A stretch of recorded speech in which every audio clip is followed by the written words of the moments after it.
بسم اللہ الرحمن الرحیم۔ السلام علیکم۔ آج دی ٹائم ٹریول سیریز کی 12ویں قسط ہے اور آج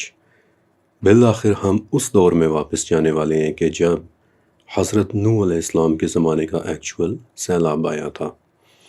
اور آج اس سیلاب کو ہم پہلی مرتبہ اپنی آنکھوں سے دیکھنے والے ہیں۔ سچ کہوں تو آج کی یہ ویڈیو ان ویڈیوز میں سے ایک ہے کہ جن کی تیاری کے لیے مجھے سب سے زیادہ محنت کرنی پڑی تھی۔ 44 تفاسیر میں سے ڈیٹا اکٹھا کرنا، پھر اسے ویریفائی کرنا۔ نو ونڈر کہ اس قسط کی تیاری میں مجھے تقریباً 2 ہفتے لگ گئے ہیں۔ دیکھیں، اس وقت زیادہ تر یوٹیوب چینلز کیا کرتے ہیں کہ بس کوئی ایک ٹاپک اٹھایا، اس پر پہلے سے موجود 4-5 ویڈیوز دیکھیں، تھوڑے سے الفاظ آگے پیچھے کیے اور ایک کلک بیٹ قسم کا سپائسی سا تھم نیل بنا کر جلدی نئی ویڈیو ریلیز کر دی، کیونکہ سچ تو یہی ہے کہ زیادہ تر لوگوں کو صرف اپنی ویورشپ سے غرض ہوتی ہے۔ مجھے اکثر میسیجز آتے ہیں کہ فرقان بھائی آپ بھی ذرا سپائسی قسم کا تھم نیل بنایا کریں، یا پھر فرقان بھائی آپ روزانہ ایک ویڈیو ڈالا کریں تاکہ آپ کی ویورشپ قائم رہے۔ لیکن میرا دل سے ماننا ہے کہ مجھے اپنے ویورز کے ساتھ جھوٹ نہیں بولنا۔ تھم نیل صرف اس چیز کا بنانا ہے کہ جو واقعی ویڈیو کے اندر موجود ہے، اور دوسرا یہ کہ آپ تک صرف سچا اور مستند علم پہنچانا ہے۔ اب چاہے اس کے لیے مجھے کتنی محنت کیوں نہ کرنی پڑے، چاہے اس کے لیے مجھے ایک ہی ویڈیو پر 2 ہفتے ہی کیوں نہ لگانے پڑ جائیں۔ کوانٹٹی کے بجائے کوالٹی اور ایمانداری، کیونکہ فرقان قریشی بلاگز شروع سے ہی میری فیملی رہی ہے، اور میں اپنی فیملی کی بہت زیادہ کیئر کرتا ہوں۔ اس لیے اگر ویڈیو تھوڑی سی لیٹ ہو جائے تو سمجھ لیں کہ یا تو میں اس پر بہت زیادہ محنت کر رہا ہوں، یا پھر سمجھ لیں کہ مجھے کچھ ہو گیا ہے۔ تو چلیں آئیں پھر شروع کرتے ہیں ہم سیریز کی وہ قسط کہ جسے بنانے کے لیے میں پچھلے کئی سال سے انتظار کر رہا تھا۔ حضرت نوح علیہ السلام کے سیلاب سے پہلے اور اس کے بعد میں کچھ باتیں ایسی ہوئی ہیں کہ جو جب میں آپ کو بتاؤں گا تو آپ کے لیے وہ باتیں عجیب و غریب باتوں کا درجہ رکھیں گی۔ مثلاً یہ کہ ان کے جانور کیسے اکٹھے ہوئے تھے، کون کون سے جانور اکٹھے ہوئے تھے، آخر کو وہ کوئی کتنی بڑی کشتی رہی ہوگی، اور پھر وہ پانی کہاں سے آیا تھا اتنا پانی، اور اس نے کیا کیا کچھ ڈبو دیا تھا۔ آج جب میں آپ کو ان ساری باتوں کے جوابات دوں گا تو آپ کو لگے گا کہ یہ کیسی عجیب و غریب باتیں کر رہا ہے، کیونکہ نہ تو ہم نے کبھی ایسا سوچا اور نہ ہی کبھی ایسے واقعات سنے۔ لیکن آئی ایشور یو کہ آج جو کچھ بھی میں آپ کو بتانے والا ہوں، میرے علم کے مطابق نہ صرف وہ سب کچھ سچ ہوگا بلکہ آپ کو ہلا کر رکھ دینے والا بھی ہوگا۔ اور اس کے لیے بہت ضروری ہے کہ سب سے پہلے میں آپ کو حضرت نوح علیہ السلام کے دور کے متعلق کچھ باتیں بتا دوں۔ صحیح ابن حبان میں حضرت سلام ابن امامہ رضی اللہ تعالیٰ عنہ سے ایک روایت ہے کہ ایک شخص نبی کریم حضرت محمد صلی اللہ علیہ وآلہ وسلم کے پاس آیا اور پوچھا کہ یا رسول اللہ، کیا آدم علیہ السلام ایک نبی تھے؟ آپ نے فرمایا کہ ہاں۔ تو اس نے پوچھا کہ یا رسول اللہ، کیا آدم نے اپنے رب سے بات چیت بھی کی تھی؟ رسول اللہ صلی اللہ علیہ وآلہ وسلم نے فرمایا کہ ہاں، آدم نے اپنے رب سے گفتگو بھی کی تھی۔ تو اس نے پوچھا کہ یا رسول اللہ، آدم کے کتنے عرصے بعد نوح آئے تھے؟ تو آپ علیہ السلام نے فرمایا کہ 10 زمانوں بعد۔ یہ حدیث ایک بہت ہی مشہور حدیث ہے اور سلسلۃ الصحیحہ میں بھی موجود ہے، لیکن یہ 10 زمانے تھے کتنے طویل؟ nobody really knows۔ ان میں سے ہر ایک زمانہ محض 1 سال کا بھی ہو سکتا ہے اور 1000 سال کا بھی۔ there is no way to tell۔ صرف آدم علیہ السلام اور نوح علیہ السلام کے درمیانی 10 زمانے گزرے ہیں کہ جو کتنے سال بنتے ہیں یہ بات کوئی بھی نہیں جانتا۔ لیکن ایک اور بات کہ جو بڑی دلچسپ ہے کہ ان زمانوں کی بائیو کیمسٹری ہمارے زمانے سے بالکل مختلف ہوا کرتی تھی۔ مثال کے طور پہ سورہ عنکبوت کی آیت سے پتہ چلتا ہے کہ صرف نوح علیہ السلام نے ہی اپنی قوم کو تقریباً 950 سال تبلیغ کی تھی، اور اگر آپ سیلاب سے پہلے کے لوگوں کی عمریں دیکھیں تو یہ 900 سال تو ان کے لیے ایک ایوریج عمر ہوا کرتی تھی۔ مثلاً جب ادریس علیہ السلام کے والد یرد پیدا ہوئے تو یرد کے والد 165 سال کے تھے۔ پھر جب ادریس علیہ السلام کے اپنے بیٹے پیدا ہوئے تو ادریس علیہ السلام خود 186 سال کے تھے، اور جب ادریس علیہ السلام کے بیٹے کے ہاں بیٹا پیدا ہوا تو وہ اس وقت خود 182 سال کا تھا۔ تو یہ بات اپنے ذہن میں رکھیے گا کہ وہ زمانہ ہمارے زمانے کی طرح نہیں تھا، بلکہ سیلاب سے پہلے اس دنیا میں کوئی اور ہی ڈیمینشنز کام کر رہی تھیں۔ یہ بات میں آپ کو بار بار اس لیے بتا رہا ہوں کیونکہ ابھی آگے چل کر آپ جو کچھ دیکھنے والے ہیں، سننے والے ہیں، وہ جان کر آپ کو لگے گا کہ میں کسی اور ہی عالم، کسی اور ہی ڈیمینشن کی باتیں کر رہا ہوں۔ حضرت نوح علیہ السلام کا جو اپنا دور تھا، اس کے متعلق الطبقات الکبریٰ میں حضرت ابن عباس رضی اللہ تعالیٰ عنہ سے ایک روایت موجود ہے کہ جب نوح علیہ السلام پیدا ہوئے تو اس وقت انسانوں کو برائیوں سے روکنے والا کوئی بھی شخص باقی نہیں بچا تھا، اور اس وقت کی سب سے بڑی برائی کیا تھی؟ اینسیسٹر ورشپ، اپنے باپ داداؤں کی عبادت کرنا۔ یہ انفارمیشن ایک تو ہمیں قرآن پاک سے مل جاتی ہے، مثلاً سورہ نوح وغیرہ، اور دوسرا ایک بہت بہت زبردست لیڈ کہ جو تاریخ کی کتابوں سے بھی ہمیں ملتی ہے کہ ایک مرتبہ امام ابو جعفر باقر رحمۃ اللہ علیہ نماز پڑھ رہے تھے تو آپ کے ارد گرد کچھ لوگ بیٹھے آپس میں باتیں کر رہے تھے کہ ان کی آپسی ڈسکشن میں ایک نام آیا یزید ابن محلب کا۔ جب امام باقر رحمۃ اللہ علیہ نماز سے فارغ ہو گئے تو انہوں نے پوچھا کہ یزید بن محلب کے متعلق تم لوگ کیا باتیں کر رہے تھے؟ تمہیں پتہ ہے کہ وہ ایک ایسی جگہ پر قتل ہوا تھا کہ جہاں سب سے پہلے غیر اللہ کی عبادت شروع ہوئی تھی، کہ جہاں سب سے پہلے بت پرستی کا آغاز ہوا تھا، وہ جگہ بابل ہے، اور وہاں نوح علیہ السلام کی قوم کا ایک جد امجد ود رہا کرتا تھا کہ جب وہ مر گیا تو ود کے خاندان والوں نے اس کی ایک مورت بنا لی کہ جس کی پھر وہ عبادت کرنے لگ گئے، اور یوں وہاں سے بت پرستی کا آغاز ہو گیا۔ امام باقر کی روایت امام ابن جریر رحمۃ اللہ علیہ نے اپنی تفسیر میں لکھی ہے، اور اس روایت کی بیس پر میں نے بیبلون اور اس پورے ریجن کی قدیم تاریخ پر کی اپنے ریسرچ ورک اور پرانے نوٹس کو دوبارہ سے کھولا تو مجھے ایک بہت دلچسپ چیز ملی۔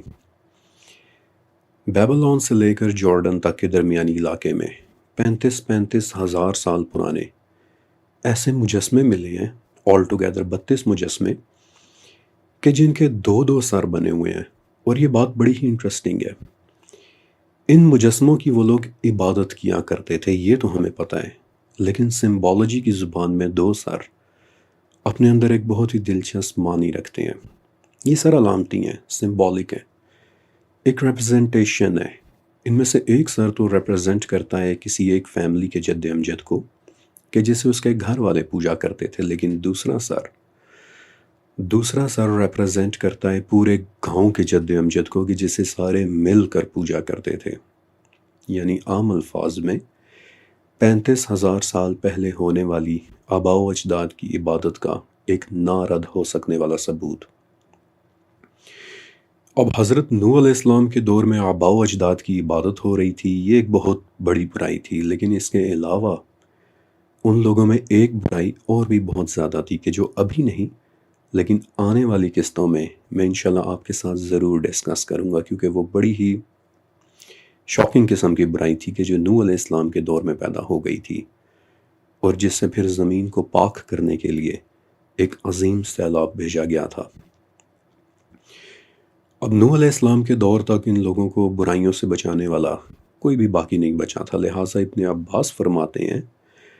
کہ 480 سال کی عمر میں حضرت نوح علیہ السلام کو اس کی قوم کی طرف پیغمبر مبعوث کر دیا گیا، 480 سال کی عمر میں۔ حافظ ابن عساکر رحمۃ اللہ علیہ نے اپنی کتاب، بلکہ میری فیورٹ کتاب تاریخ دمشق میں ایک واقعہ لکھا ہے کہ جو انہوں نے ایک بہت بڑے مفسر قرآن حضرت مجاہد رحمۃ اللہ علیہ سے روایت کیا تھا۔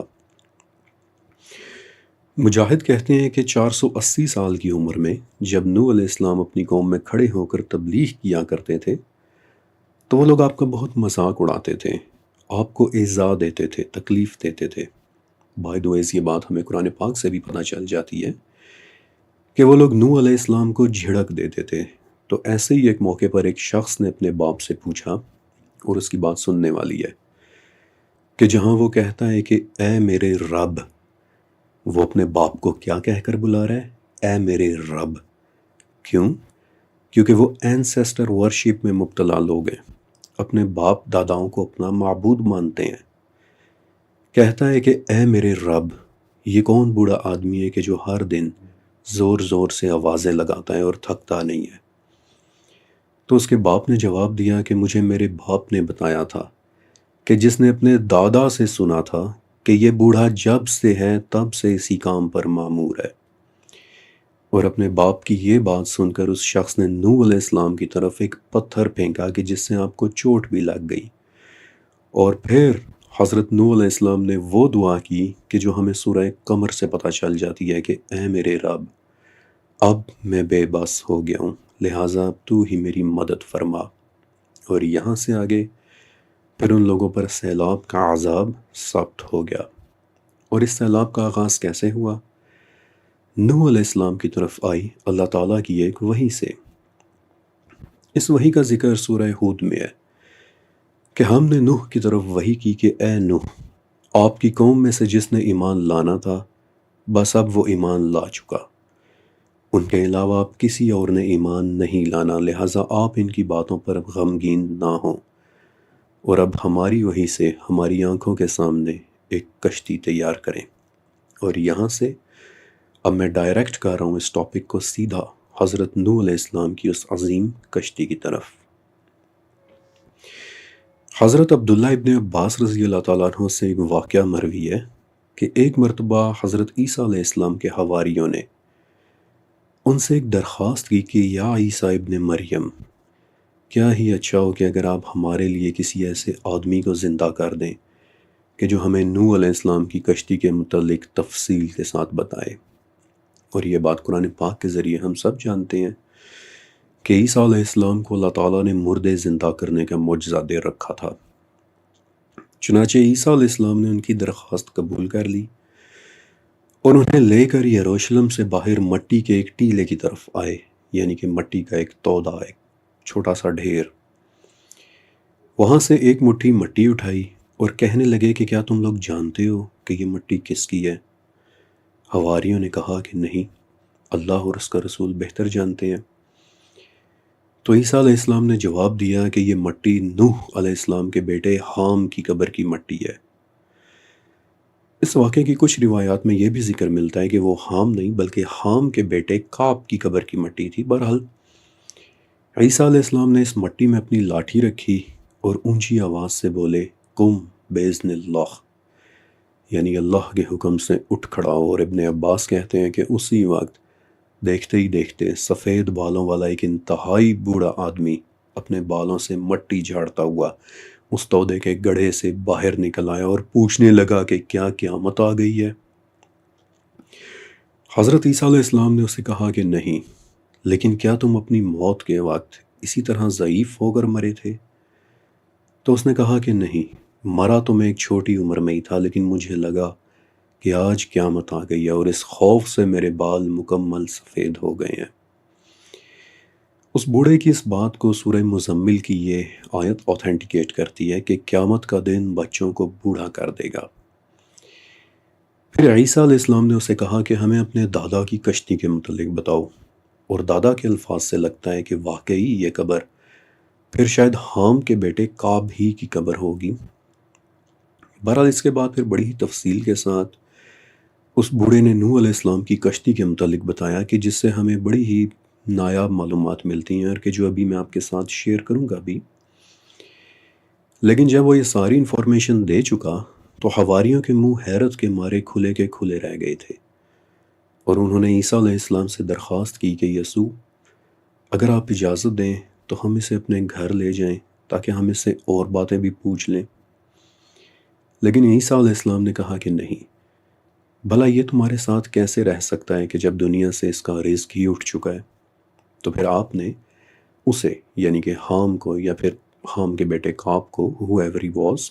اسے حکم دیا کہ دوبارہ سے اپنی دنیا میں واپس چلا جا، اور یوں وہ شخص ایک بار پھر سے مٹی کے تودے میں مل کر مٹی ہو گیا۔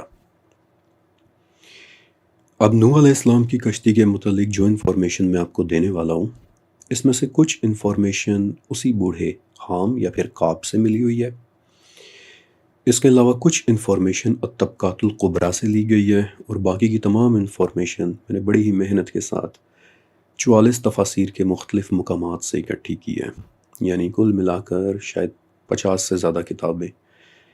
کہ جس میں 2 ہفتے سے بھی زیادہ کا وقت لگ گیا تھا، اور کہ جو اب میں آپ سب کے ساتھ شیئر کرنے والا ہوں۔ امام بغوی رحمۃ اللہ علیہ فرماتے ہیں کہ جب اللہ تعالیٰ نے نوح علیہ السلام کو یہ کشتی بنانے کا حکم دے دیا تو آپ نے کہا کہ اے میرے رب، مجھے تو کشتی بنانے نہیں آتی، تو میں بھلا اسے کیسے بناؤں گا؟ تو اسی وقت جبرائیل علیہ السلام نازل ہوئے اور کہا کہ آپ کے رب نے فرمایا ہے کہ اے نوح، آپ میری آنکھوں کے سامنے ہیں، لہٰذا یہ کشتی بنانے میں آپ کوئی غلطی نہیں کریں گے۔ اور اس روایت کو قرآن پاک سپورٹ بھی کرتا ہے، کیونکہ سورہ ہود کے الفاظ ہیں کہ اے نوح، ہماری وحی سے ہماری آنکھوں کے سامنے کشتی تیار کرو۔ اور پھر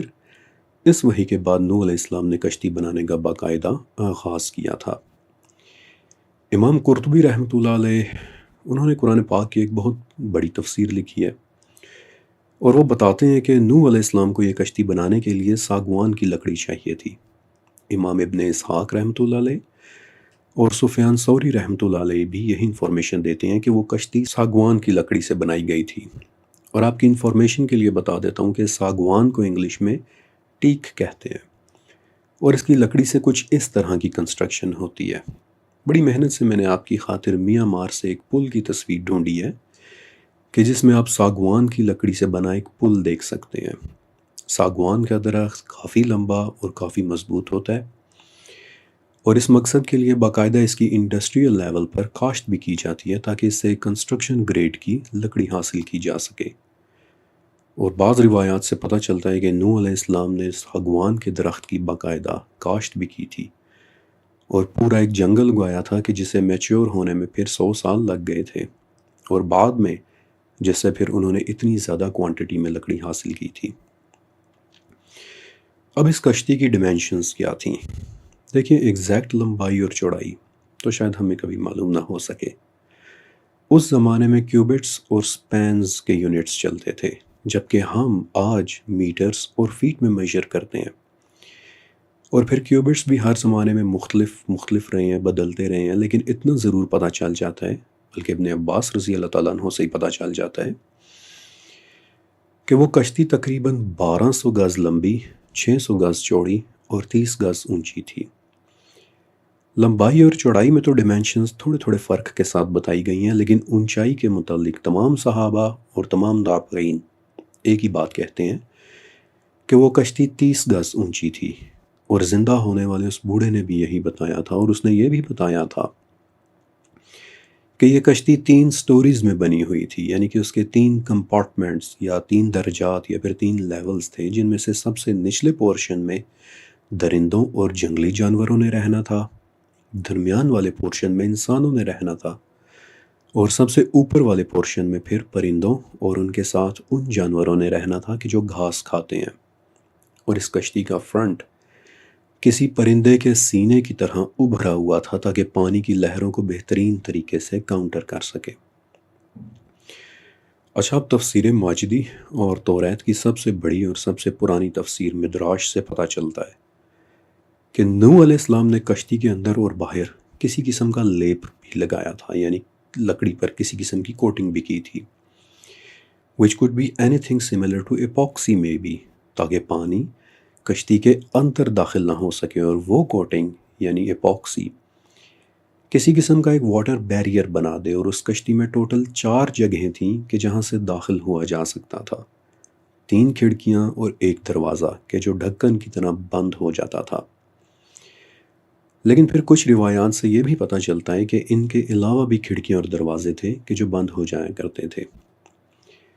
دیکھیے، جو کچھ بھی میں آپ کو بتاتا ہوں، میری خواہش ہوتی ہے کہ آپ اسے ساتھ ساتھ امیجن بھی کریں، کیونکہ اگرچہ میں اپنی طرف سے پوری کوشش کرتا ہوں کہ آپ کو کسی چیز کی ڈسکرپشن کے مطابق قریب ترین حد تک درست آرٹ ورک بنا کر دکھاؤں، ریئلسٹک آرٹ ورک بنا کر دکھاؤں کہ وہ چیز دیکھنے میں کیسی لگتی ہوگی، لیکن یاد رکھیے گا کہ ایک انسانی ذہن کسی بھی آرٹ ورک سے زیادہ طاقتور ہوتا ہے۔ اور جب میں حضرت نوح علیہ السلام کی کشتی کو امیجن کرتا ہوں تو مجھے ایسے لگتا ہے کہ جیسے انہوں نے کسی قسم کی کوئی بہت بڑی آبدوز جیسی کوئی چیز ڈیزائن کی ہوگی، کیونکہ طبقات القبرا کے مطابق وہ کشتی موسٹلی پانی کے اندر سبمرجڈ رہا کرتی تھی اور صرف 6 کیوبٹس تک پانی سے باہر نظر آتی تھی۔ اب اگر آپ اسے امیجن کریں تو واضح طور پر یہ آپ کو کسی قسم کی آبدوز محسوس ہوگی۔ اب اس اسکیل کی کشتی کہ جس کے متعلق کلیئرلی ہمیں نظر آ رہا ہے کہ یہ وہ کشتی نہیں ہے کہ جسے بعد میں نوح علیہ السلام نے بس ایک دھکا دے کر سمندر میں اتار دیا ہوگا، بلکہ اس اسکیل کا بحری جہاز، اس اسکیل کا ویسل ہمیشہ ایک ایسی جگہ تیار کیا جاتا ہے کہ جہاں سے پانی خود اسے اپنے اندر کھینچ لے۔ لہٰذا میں نے تھوڑی سی کوشش کی تاکہ جان سکوں کہ یہ کشتی بنی کہاں تھی، اور جو نام مجھے کتابوں میں سب سے زیادہ دیکھنے کو ملا وہ تھا جبل نوز۔ اور اگر آپ کو یاد ہو تو جبل نوز ایگزیکٹلی وہی جگہ ہے کہ جہاں آدم علیہ السلام کو اس دنیا میں اتارا گیا تھا، which is a great reference by the ways، کہ یہیں سے آدم علیہ السلام کے زمانے کا آغاز ہوا اور یہیں سے پھر نوح علیہ السلام کے بعد کی دنیا کی ابتدا ہوئی، اور کہ جو میرے خیال سے ایک بہت ہی خوبصورت بات ہے۔ اور ایک مرتبہ جب یہ کشتی تیار ہو گئی تو پھر شروع ہوتا ہے اس واقعے کا فیز 2، یعنی کشتی کے اندر انسانوں اور جانوروں کو بٹھانے کا مرحلہ۔ انسانوں کے متعلق تو ہمیں کافی حد تک پتہ چل جاتا ہے کہ کشتی میں سوار ہونے والے لوگ تقریباً 80 تھے، یعنی 80، یعنی 7 لوگ تو نوح علیہ السلام کے اپنے گھر سے اور باقی 73 لوگ ان کی اپنی قوم سے، یعنی کہ ٹوٹل 80۔ باقی کچھ روایت میں اس سے بھی کم لوگوں کا ذکر ملتا ہے، مثلاً 10 لوگ، لیکن زیادہ تر فرسٹ جنریشن اسکالرز 80 لوگوں کی بات ہی بتاتے ہیں۔ لیکن جانور، اب یہ ایک بڑا دلچسپ ٹاپک ہے، کیونکہ میں جانتا ہوں کہ ریسنٹلی پاکستان میں کچھ ایسے اسکالرز سامنے آئے ہیں کہ جو کہتے ہیں کہ دیکھیں یہ ممکن نہیں ہے کہ نوح علیہ السلام نے تمام جانور لیے ہوں، لہٰذا وہ بس گنتی کے 4-6 جانور ہوں گے کہ جو ہر گاؤں دیہات میں مل جاتے ہیں، مثلاً گائے، بھینس، بکری وغیرہ۔ اس لیے میں نے بہت ضروری سمجھا کہ جانوروں کے حوالے سے نوح علیہ السلام کے واقعے کی ایک ایک ڈیٹیل کو سٹڈی کروں تاکہ سچ تک پہنچا جا سکے کہ آخر وہ کون سے جانور تھے، وہ کتنے جانور تھے، اور سب سے اہم سوال کہ کیا واقعی بس گائے بھینسیں تھی یا پھر دنیا کے تمام جانوروں میں سے ان کے جوڑے تھے۔ تو چلیں آئیں پھر میں آپ کو اس سوال کا جواب بھی شیئر کرتا ہوں۔ کشتی میں سوار ہونے والے جانوروں کے متعلق حضرت نوح علیہ السلام کو جو حکم ملا تھا وہ بیسیکلی قرآن پاک میں 2 جگہ آیا ہے۔ ایک تو سورہ ہود میں کہ اے نوح اس کشتی میں ہر قسم کے جانوروں میں سے جوڑے سوار کر لیں، اور دوسرا حکم سورہ مومنون میں کہ اے نوح اس کشتی میں ہر قسم کا ایک جوڑا رکھ لے، اور اس کے ساتھ ہی اپنے گھر والوں کو بھی۔ اب دیکھیے، ویسے تو یہ دونوں آیات بذات خود بہت ہی کلیئرلی بتا رہی ہیں کہ نوح علیہ السلام کو ہر قسم کے جانوروں کا ایک جوڑا رکھنے کی ہدایت دی گئی تھی، لیکن جیسا کہ میں نے آپ کو بتایا کہ آج کل ایک اسکول آف تھاٹ ایسا ہے کہ جن کا کہنا ہے کہ دیکھیں یہ بات عقل میں نہیں سماتی کہ سارے جانور موجود ہوں، لہٰذا انہوں نے بس گائے بھینس ہی رکھے ہوں گے، لیکن نہیں۔ لاتعداد عربی اور اردو تفاسیر، صحابہ اکرام کے آثار اور تابعین کی روایات کو بہت توجہ سے سٹڈی کرنے کے بعد میں اس نتیجے پر پہنچا ہوں کہ نہیں، حضرت نوح علیہ السلام نے لٹرلی تمام جانوروں کے جوڑے رکھے تھے۔ اور یہ بات سمجھنا بہت ضروری ہے، کیونکہ اگر ہم صرف گایوں بھینسوں کی بات کریں تو یقین کریں کہ آپ اس عظیم سیلاب کے سٹیچر کو بہت ہی چھوٹا کر دیں گے۔ آپ اس سوال تک پہنچ ہی نہیں سکیں گے کہ یہ سیلاب آخر آیا ہی کیوں تھا۔ اور ان جانوروں کے متعلق اب آپ ذرا یہ روایات سن لیں کہ جو میں نے بڑی محنت سے اکٹھی کی ہیں۔ امام ابن ابی حاتم رحمۃ اللہ علیہ نے اپنی تفسیر میں نبی کریم صلی اللہ علیہ وآلہ وسلم کی ایک حدیث کوٹ کی ہے۔ اس حدیث کو امام ابن جریر نے بھی نقل کیا ہے کہ جب نوح علیہ السلام کی کشتی میں تمام جانور سوار کر لیے گئے تو لوگوں نے اپنے ایک خدشے کا اظہار کیا کہ اے اللہ کے نبی، شیر کی موجودگی میں باقی جانور بہت پریشان ہو رہے ہیں، تو بھلا یہ سفر کیسے کٹے گا؟ تو نوح علیہ السلام نے اپنے رب سے دعا کی، اور تب پہلی مرتبہ اس دنیا میں بخار نام کی ایک بیماری نازل ہوئی کہ جس نے شیر پر اثر کیا اور وہ نڈھال ہو کر لیٹ گیا۔ حالانکہ اس سے پہلے دنیا میں بخار جیسی کوئی بیماری ایگزسٹ نہیں کرتی تھی۔ پھر لوگوں نے چوہوں کی شکایت کی کہ اے اللہ کے نبی، چوہے ہمارا کھانا خراب کر رہے ہیں، جہاز کی رسیاں کاٹ رہے ہیں۔ تو اللہ تعالیٰ نے بلی کی فطرت میں یہ چیز داخل کر دی کہ وہ چوہوں کا تعقب کرتی رہے، اور اس کے بعد پورے سفر کے دوران وہ چوہے بلیوں کے ڈر سے ایک کونے میں دب کے بیٹھے رہے تھے۔ شیر، چوہے، بلیاں، سرٹنلی یہ روایت گائے اور بھینسوں سے کہیں زیادہ جانوروں کی کشتی پر موجودگی کو انڈیکیٹ کر رہی ہے۔ ایک اور روایت سنیے۔ امام جلال الدین سیوطی رحمۃ اللہ علیہ نے اپنی تفسیر میں یہ روایت امام ابن منذر رحمۃ اللہ علیہ سے نقل کی ہے، اور ابن منذر کہتے ہیں کہ اس بات کو میں نے صحابی رسول حضرت اکرمہ رضی اللہ تعالیٰ عنہ سے سنا تھا کہ جب نوح علیہ السلام نے کشتی میں شیر کو سوار کیا تو اپنے رب سے دعا کی کہ اے میرے اللہ، ان قریب یہ جانور مجھ سے کھانا مانگے گا تو میں اس کا کھانا کہاں سے لاؤں گا؟ اس وقت آپ علیہ السلام پر وحی نازل ہوئی کہ نوح بے فکر رہیں، کیونکہ ان قریب میں اسے کھانا کھانے سے روک دوں گا، یہاں تک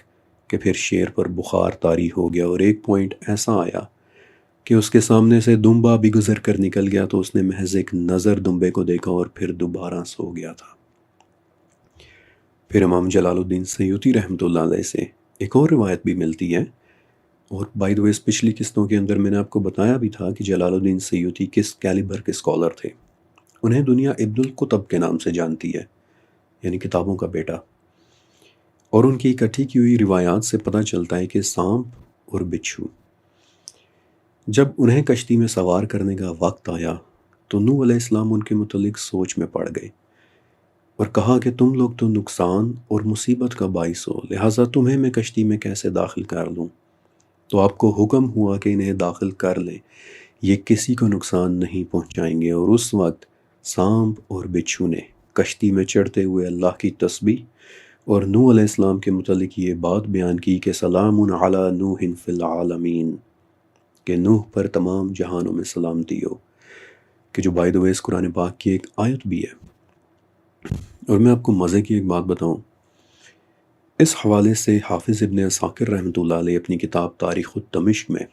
صحابی رسول ابو امامہ باہلی رضی اللہ تعالیٰ عنہ سے ایک روایت اور بھی لاتے ہیں کہ جس میں نبی کریم صلی اللہ علیہ وآلہ وسلم نے فرمایا کہ جس آدمی نے شام کے وقت سورہ صافات کی آیت پڑھ لی کہ سلام علی نوح فی العالمین، تو اس رات کے لیے وہ شخص سانپوں اور بچھوؤں سے محفوظ ہو گیا۔ لہٰذا کشتی پر سانپ اور بچھو بھی تھے، which suggests کہ کشتی پر گایوں اور بھینسوں کے علاوہ کئی جانور اور بھی تھے۔ ایک اور روایت سنیے۔ امام حکیم ترمذی رحمۃ اللہ علیہ بہت بڑے فرسٹ جنریشن مسلم اسکالر تھے۔ وہ اپنی کتاب نوادر الاصول میں لکھتے ہیں، بلکہ ان کے بعد امام ابن جریر، ابن منذر اور ابو شیخ رحمۃ اللہ علیہ صحابی رسول ابن عباس رضی اللہ تعالیٰ عنہ سے بھی روایت کرتے ہیں۔ اور یہ تمام نام آج میں آپ کو جان بوجھ کر اس لیے بتا رہا ہوں تاکہ آپ کو پتہ چلے کہ جو روایات میں آپ کے ساتھ شیئر کر رہا ہوں یہ کوئی سیکنڈ یا تھرڈ گریڈ کے لوگوں نے نہیں، بلکہ ٹاپ کے فرسٹ جنریشن مسلم اسکالرس نے بیان کی ہے کہ جنہوں نے ڈائریکٹ صحابہ اور تابعین سے اپنا علم حاصل کیا تھا۔ اس روایت میں ہے کہ کشتی پر گندگی ایک میجر ایشو بن کر سامنے آ رہی تھی، جانوروں کے فضلے سے، اینیمل ویسٹ سے گندگی بہت زیادہ پھیل رہی تھی۔ تو اس وقت سوروں کو اس بات پر مامور کیا گیا کہ وہ گندگی کو صاف کر دیں، اور اس روایت کے الفاظ ہیں کہ اس وقت سور ہاتھیوں کے ساتھ تھے۔ سور اور ہاتھی، ان کے بھی اس کشتی پر ہونے کے متعلق روایات موجود ہیں، which suggests once more کہ اس کشتی پر ہر قسم کے جانور موجود تھے۔ اور آگے چل کر میں آپ کو بتاؤں گا بھی کہ یہ جاننا کیوں ضروری ہے،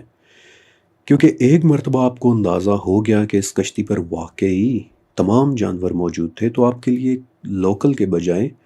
ایک گلوبل سیلاب پر یقین کرنا زیادہ آسان ہو جائے گا۔ ایک بستی کے بجائے پوری دنیا میں آنے والے سیلاب پر یقین کرنا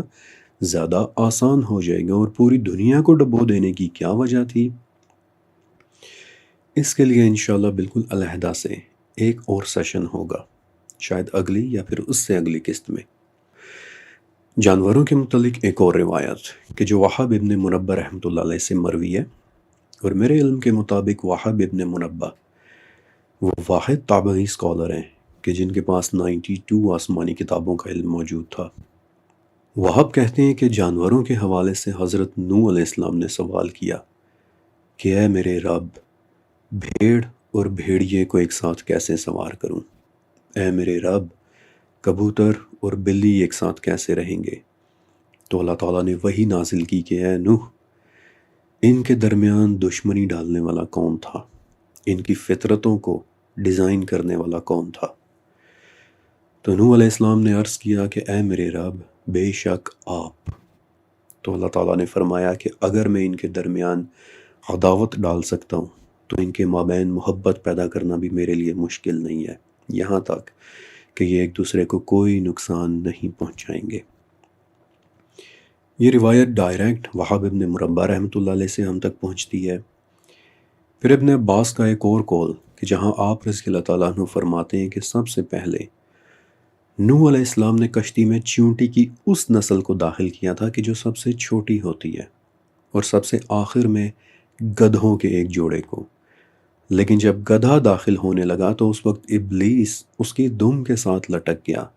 اسے پیچھے کی طرف کو کھینچنے لگا کہ جس کی وجہ سے گدھا اندر داخل ہونے کے لیے سٹرگل کرنے لگا، اپنے آپ کو آگے کی طرف دھکیلنے کے لیے جد و جہد کرنے لگا۔ تو نوح علیہ السلام نے اسے آواز دی کہ اندر آ جا، اندر آ جا، خواہ تیرے ساتھ کیسی ہی برائی کیوں نہ ہو۔ اور آپ کے ان الفاظ کو ابلیس نے اپنے لیے بھی اجازت کی ایک بات سمجھ لیا، اس نے فوراً گدھے کی ٹانگیں چھوڑ دیں اور خود بھی ایک برائی کی صورت میں کشتی کے اندر داخل ہو گیا۔ اور کچھ مفسرین کہتے ہیں، کلاسیکل مفسرین کہتے ہیں کہ پورا وقت ابلیس کشتی کی چھت کے ساتھ الٹا لٹکا رہا تھا۔ بلکہ ابلیس سے مجھے ایک واقعہ اور بھی یاد آ گیا کہ جو کشتی پر ہوا تھا اور کہ جو میں ابھی آپ کو سناتا بھی ہوں، لیکن ان روایات پر غور کریں، صرف 1 منٹ کے لیے امیجن کریں کہ شیر، ہاتھی، بھیڑیے، سانپ، بچھو، سور، چیونٹیاں، بلیاں، کبوتر، کیا یہ تمام روایات سن کر ابھی بھی آپ کو ایسا لگتا ہے کہ اس کشتی پر صرف ضرورت کے ہی چند جانور تھے، گائے، بھینس، بکری وغیرہ؟ نہیں، یہ بہت ناانصافی کی بات ہے کہ صرف اس لیے کہ ایک چیز کسی کی عقل میں نہیں سماتی تو وہ اس چیز کو مکمل طور پر ریجیکٹ کر دے۔ یہ بہت بڑی علمی ناانصافی ہوتی ہے۔ چند جانوروں والی بات کو ماننے کے لیے آپ کو ان تمام روایات کو، ان تمام تابعین کے اقوال، تبع تابعین اور صحابہ سے ملے آثار کو ڈسکارڈ کرنا پڑے گا، اپنی آنکھیں مکمل طور پر بند کرنی پڑیں گی۔ صرف تب آپ اس بات کا یقین کر سکیں گے کہ ہاں، بس ضرورت کے ہی چند جانور ہوں گے۔ میں نے 2 ہفتے لگا کر دن رات محنت کر کے 44 تفاسیر سے ڈیٹا اکٹھا کیا ہے، اور مجھے ایک بھی کلاسیکل تفسیر ایسی نہیں ملی کہ جس میں یہ ذکر ہو کہ کشتی پر صرف گائے بھینسیں تھیں، بلکہ اس کے برعکس ہر بڑی تفسیر میں درند، چرند، پرند میں سے ہر قسم کے جانور ہونے کے دلائل ملتے ہیں، بالکل اسی طرح کہ جس طرح قرآن کی آیت اس بارے میں واضح ہے کہ اے نوح، ہر قسم کے جانوروں میں سے ایک ایک جوڑا لے لیں۔ ابھی میں نے آپ کو بتایا تھا کہ گدھے کی دم کے ساتھ لٹک کر ابلیس بھی کشتی میں داخل ہو گیا تھا۔ امام ابن ابی دنیا رحمۃ اللہ علیہ کہ جو 9th سینچری کے ایک بہت بڑے محدث تھے، وہ اپنی کتاب مقائد الشیطان میں ایک عجیب و غریب روایت بیان کرتے ہیں کہ جو انہوں نے حضرت عمر رضی اللہ تعالیٰ عنہ کے بیٹے عبداللہ ابن عمر رضی اللہ تعالیٰ عنہ سے سنی تھی۔ اور عبداللہ ابن عمر بائی دا وے صحابی رسول بھی تھے۔ عبداللہ ابن عمر رضی اللہ تعالیٰ عنہ کہتے ہیں کہ جب نوح علیہ السلام نے کشتی میں ابلیس کو دیکھا تو اس وقت وہ ایک انتہائی بوڑھے اور معمر شخص کی شکل میں نظر آیا کہ جسے آپ علیہ السلام نے پہچانا نہیں، لہٰذا آپ نے اس سے پوچھا کہ تم کون ہو؟ اب اس نے سیدھا جواب نہیں دیا، بلکہ کہتا کہ میں اس لیے داخل ہوا ہوں اے نوح کہ آپ کے ساتھیوں کے دلوں پر راج کر سکوں،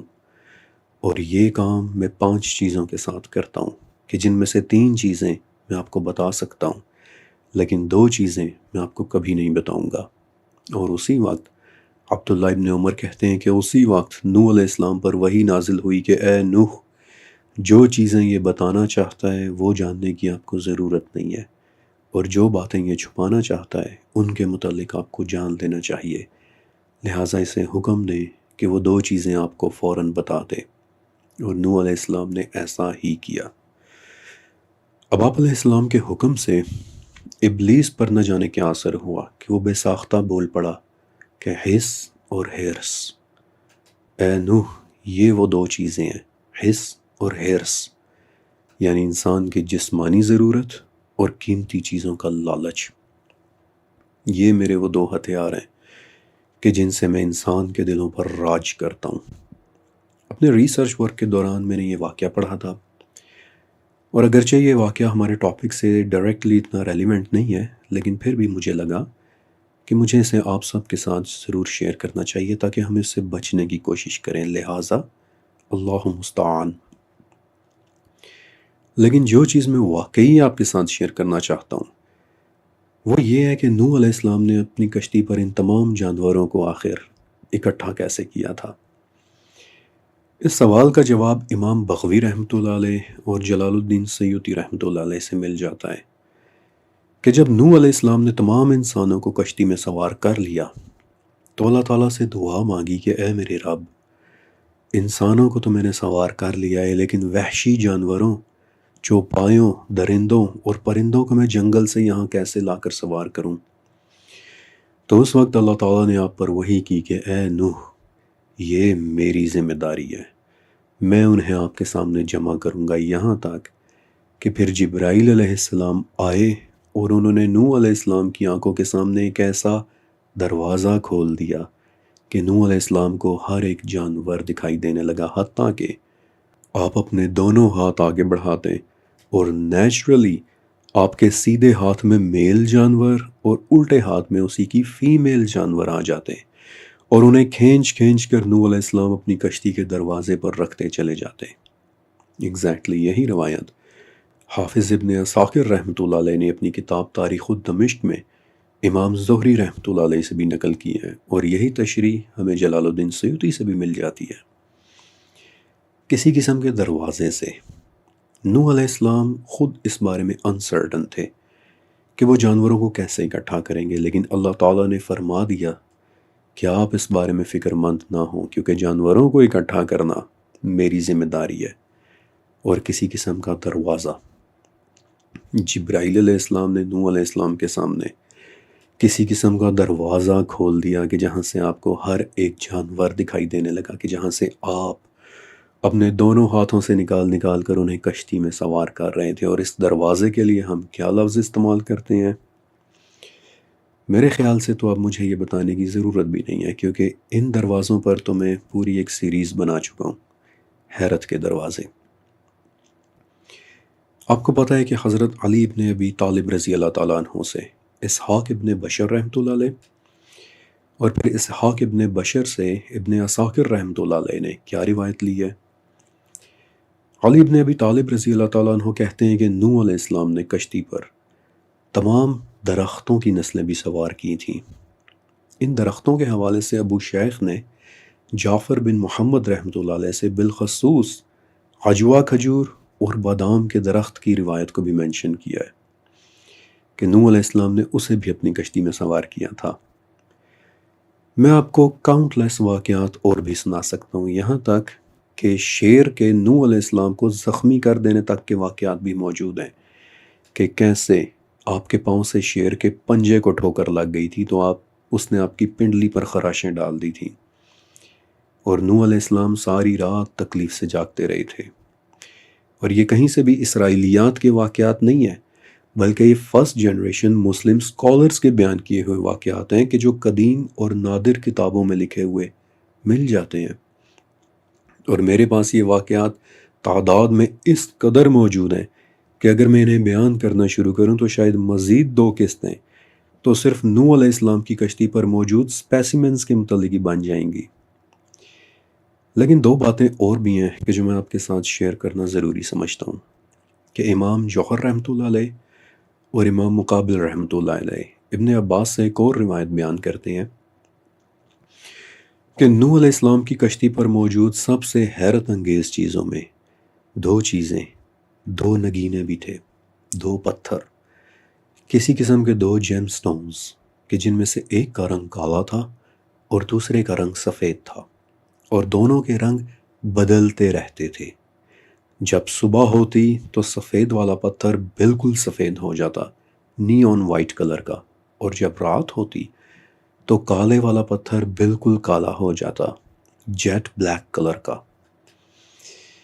یوں لگتا ہے کہ جیسے وہ دو پتھر کسی قسم کے کوئی دو ٹائم پیسز تھے کہ جو کشتی پر وقت کا تعین کرنے کے لیے استعمال ہو رہے تھے۔ اور پھر اس کشتی پر انسانوں والے سیکشن میں حضرت آدم علیہ السلام کا جسد بھی موجود تھا۔ پچھلی قسطوں کے اندر میں نے آپ کو بڑی تفصیل کے ساتھ وہ واقعہ سنایا بھی تھا کہ کیسے آدم علیہ السلام نے اپنے بیٹوں کو نصیحت کی تھی کہ سیلاب کے بعد مجھے ارض مقدس کے قریب دفن کر دینا۔ اور آپ کو یہ بھی یاد ہوگا کہ میں نے آپ کو وہ واقعہ بتایا بھی تھا کہ کیسے بعد میں خضر علیہ السلام نے آدم علیہ السلام کے جسم کی تدفین کی تھی، اور اس کے بعد پھر آپ کو ایک طویل عمر کی دعا مل گئی تھی۔ وہ سارا واقعہ آف کورس اب میں دوبارہ تو نہیں سنا رہا، لیکن آپ نے دیکھا کہ نوح علیہ السلام کے سیلاب کے وقت کیسے کیسے حیرت انگیز واقعات پیش آئے ہیں۔ لیکن میں آپ کو مزے کی ایک بات بتاؤں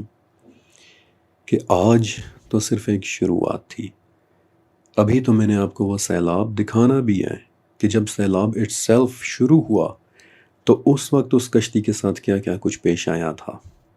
لیکن وہ سب اب انشاءاللہ دی ٹائم ٹریول سیریز کی اگلی قسط میں۔ اور اب آپ نے دو کام ضرور کرنے ہیں کہ ایک تو اس ویڈیو کو لائک کر دیجئے گا، کیونکہ اس طرح سے یہ ویڈیو چینل کے باقی فیملی ممبرز تک بھی پہنچ جاتی ہے، اور دوسرا یہ کہ اس ریسرچ ورک کو جاری رکھنے کے لیے مجھے آپ سب کی سپورٹ کی ضرورت ہوتی ہے۔ اور یہ سپورٹ کیسے دینی ہے اس کے لیے آپ نیچے لکھے میرے پنڈ کمنٹ، ٹاپ کمنٹ کو ایک مرتبہ ضرور پڑھ لیجئے گا۔ شکریہ اور اللہ حافظ۔